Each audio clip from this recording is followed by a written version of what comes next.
We've asked Mike Trinsey to come on up. I don't even know where you're sitting, Mike.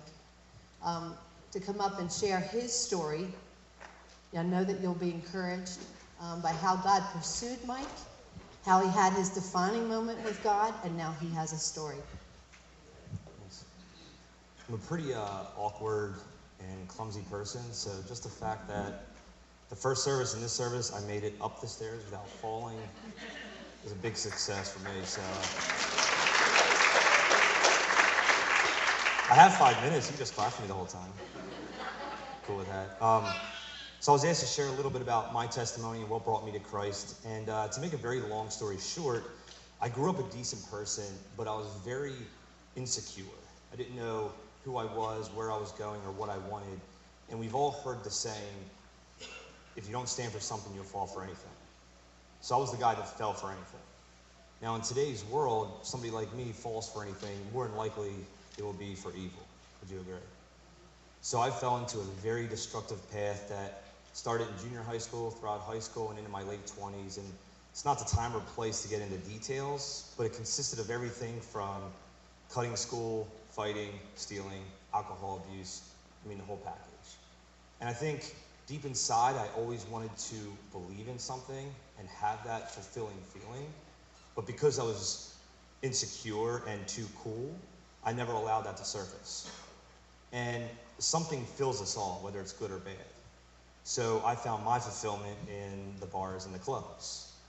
Now, the image, whether you like it or not, for a non-Christian looking in, is that y'all are perfect and would judge somebody like me, which is what keeps people in the bars and the clubs. So in the bars, you don't get judged. It's very easy and comforting to fit in because the guy or the gal on the stool next to you is having the same thoughts, feelings, and insecurities. And it's great to be accepted and wanted, but the trap is that feeling runs out the next morning and you're empty again. And it just becomes a circle of defeat. So it always ends bad, and for me, it ended several years ago when I found myself facing what I thought was one of three paths in life. And that was prison, death, or homelessness. And Pastor Robert preached a few weeks ago that sometimes you need to get to a place where you're all alone in order to spend some alone time with the Lord. When I thought my life was going in three directions, that's when Christ stepped in and showed me a fourth. And that was to come hang out with him. It is who Jesus is, not who we are, that gives rest to the soul.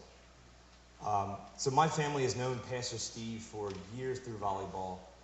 And one day I came into the well to hang out with him. And what he did for me for once in my life was not judge me or try to correct me or give me advice. He just listened and cared, which is a lesson in itself. Your beliefs do not make you a better person. Your words backed with actions do. And Steve led with his actions, and that's actually what drew me in. So I came in here the next Sunday, sat in the very last row, and being the first time in a very long time in church, I didn't know. I was envisioning seeing people flailing in the aisles and dancing on fire and all kind of crazy stuff that people actually think go on in here. But I was like, all right, well, Steve knew I was coming, told everybody to be on their best behavior. We got a new guy. So I decided to come back the next Sunday. And this is a Sunday that changed, that saved my life. I heard Pastor Robert give his life testimony from this very spot. And I was like, if they let this guy in, they'll probably let me in. If they don't judge him for his past, they might not judge me for mine. So literally, I stalked him down on Facebook and was just, dude, we gotta meet us, we have to hang out as soon as possible. And the rest is history. See, despite my troubled life, God still pursued me. He still believed in me when nobody else did. He continued to open up small doors that eventually led me to him.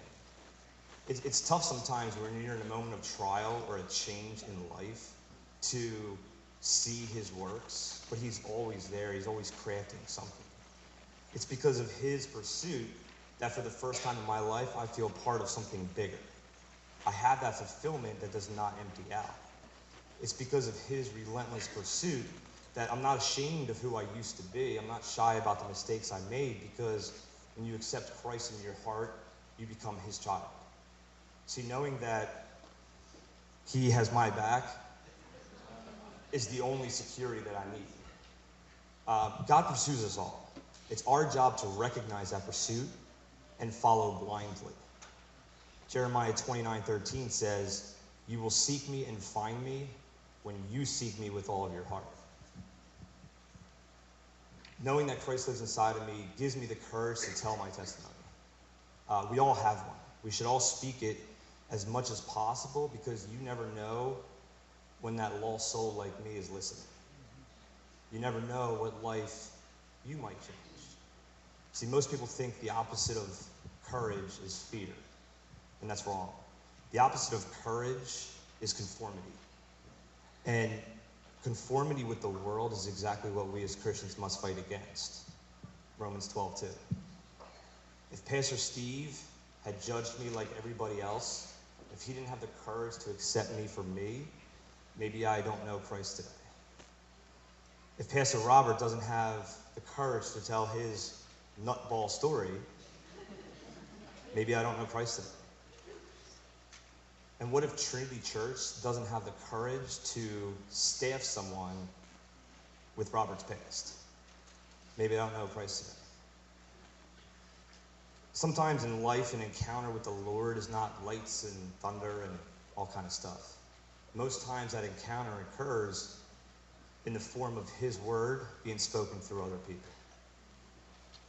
In a couple of days, we're going to celebrate the birth of the greatest and most perfect person to ever walk this earth. He pursues us all in a very loving, unique, and special way. We must be obedient to his call. We've got to share the good news. Jesus died for us in public. Don't live for him in private. Merry Christmas. God bless.